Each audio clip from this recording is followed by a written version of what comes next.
लोग कहते हैं कि करबला में हजरत इमाम हुसैन की मदद के लिए कोई नहीं आया, लेकिन सच तो ये है कि उस दिन जमीन और आसमान की हर ताकत उनकी एक आवाज पर लड़ने के लिए तैयार थी।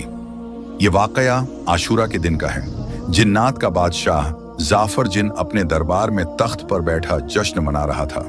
उसे इस बात की खबर ही नहीं थी कि करबला में नबी के घराने पर क्या बीत रही है। तभी अचानक उसके तख्त के नीचे से दो जिन रोते हुए और मातम करते हुए गुजरे।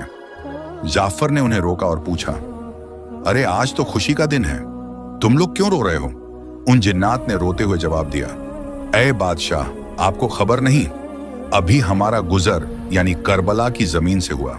वहां हमने देखा कि रसूल अल्लाह के प्यारे नवासे हुसैन इब्ने अली खून में लथपथ हैं। उन पर तीरों की बारिश हो रही है और वो सजदे में हैं। ये सुनते ही जाफर जिन के पैरों तले से जमीन खिसक गई। उसने फौरन जश्न को रोका, सर से ताज उतार फेंका और जंगी लिबास पहन लिया। उसने अपनी तलवार निकाली और जिन्नात के एक बड़े लश्कर को लेकर हवा से भी तेज रफ्तार में करबला की तरफ दौड़ा। जाफर कहता है, जब मैं करबला की फिजाओं में पहुंचा तो मैंने एक अजीब मंजर देखा। वहां सिर्फ यजीदी फौज नहीं थी, बल्कि आसमान से लेकर जमीन तक फरिश्ते, अंबिया और जिन्नात की कतारें खड़ी थीं। वो सब अपनी बारी का इंतजार कर रहे थे कि इमाम हुक्म दें तो वो दुश्मनों को खत्म कर दें। भीड़ इतनी थी कि जाफर को रास्ता नहीं मिल रहा था। तभी इमाम हुसैन ने नजर उठाई और पुकारा, जाफर मेरे पास आओ।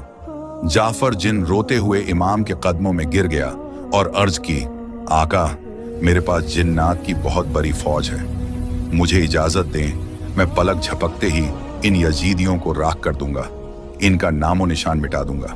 मगर इमाम हुसैन ने बड़े ही सुकून से फरमाया, नहीं जाफर, रुक जाओ।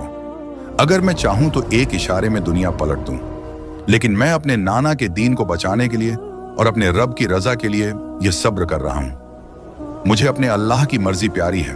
तो दोस्तों, याद रखना, करबला में इमाम हुसैन बेबस नहीं थे। कायनात की हर ताकत उनके हाथ में थी, लेकिन उन्होंने तलवार नहीं उठाई ताकि इस्लाम जिंदा रहे। करबला का यह मंजर बताता है कि जीत हथियार की नहीं बल्कि सब्र की होती है।